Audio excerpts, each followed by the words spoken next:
walk. This whole project is really focused on art and different works of art. So it's a question I asked the last class, and I got a lot of really cool responses. But I want to ask you guys, what is the purpose of art? What is it made for? Great. Okay, sometimes it's to tell a story in a picture. And remember, there's not just one answer to this, right? So sometimes tell a story. What about feelings?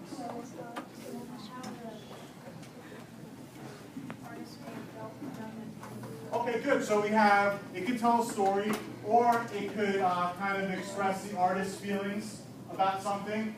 Good. What else? Tyler?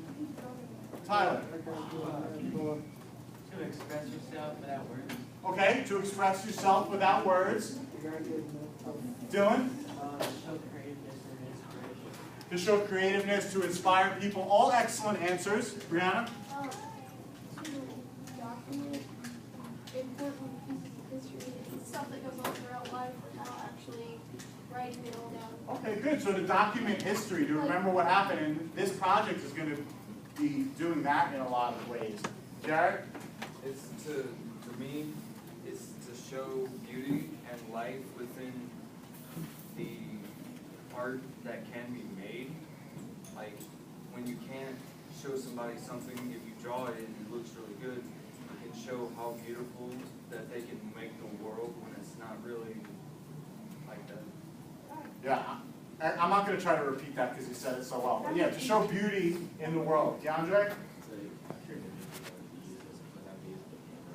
Yeah, so all of these are all different purposes of art. Andy said in the beginning, right, it's a lot of times it's so the artist can kind of express his feelings and emotions, right? Is that what you said? Is that the only way that emotion is kind of connected to art? The artist's feelings? David? Well, there's a metaphor out there, the picture's worth 1,000 words. And if this picture is like one of those, it's worth 1,000 sure. words. Sure, this could be a picture that's worth 1,000 words. But as far as the emotional connection of art, is the purpose just so the artist can show his or her emotions? Sarah?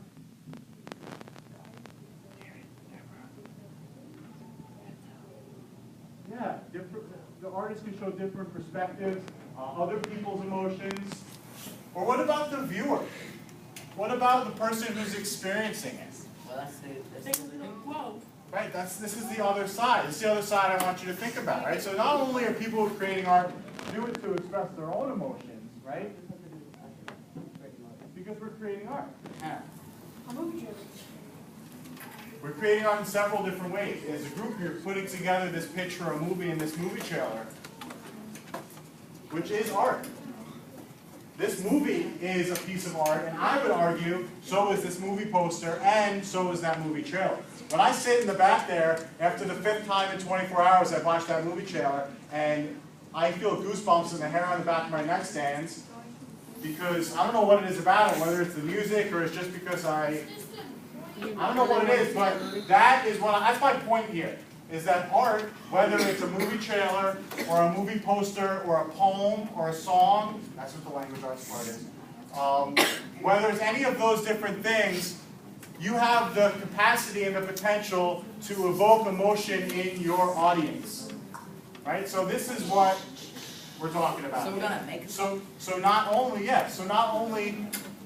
do you have, and this is what the entry letter was talking about, not only can you elicit emotion in your viewer, but when you are covering a topic in history, covering events that happened, at the same time you can also inform and educate people about history. So that's what our goal is for this project, to create art, to elicit emotional responses in our audience, as well as informing them and educating them about really important historical events. So that's our goal.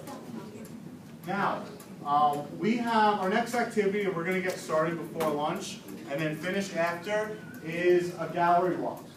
So we have taped across the room, we have 10 pieces We're of art. explaining what you're doing, so I really don't understand why you feel it's appropriate to talk right now. So we have 10 pictures hanging across the room. At this point, you're getting a packet passed out to you. I have a question. So, yeah. Do you think we could watch it? What? The trailer. Possibly, not now, but maybe. Because we have other things to do. So, That is. listen while I let you guys know why we're doing this. So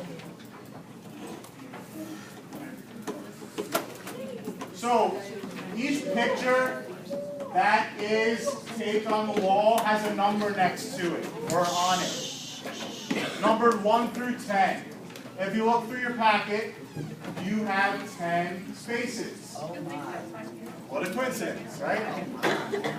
So, what you will be doing, as you're in your group, you will be walking around the room, and you're going to be observing the art. What's the final thing? I will tell you in a second. So, in those first few lines, you're going to write down some notes. Shh, please listen. On the first few lines, you're going to write down some notes to help you answer these 3 questions. They're also on the top of this. What's happening in the picture? What might it represent? David. Right? So remember, when we're looking at art, it's not only going to be exactly what you see, right? Sometimes it might represent something else. Some pictures you might be able to tell easier than others. So what's happening? What does it represent? And also, you might not be able to answer this fully right away, but start thinking about why it might be important. Okay, so you have those 3 questions. On these top few lines, you're going to take down some notes as you walk around. Then what we're going to do, once everybody looks at all 10 pictures and writes down notes that helps them answer these questions, underneath it says final sentence. Now, do you remember yesterday when we did the PPPS thing? And what we did was, we watched a video clip in segments, we wrote down the main idea for each segment, and then we put it together into kind of a full main idea sentence.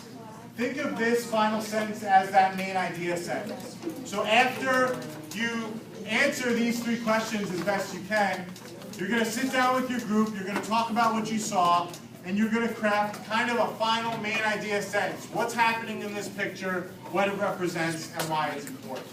Okay, so we're going to kind of take notes and walk around, have some thinking time, and then you're going to write your main one sentence that kind of describes what you notice in the picture, and then we'll have a chance to talk about it as a full group.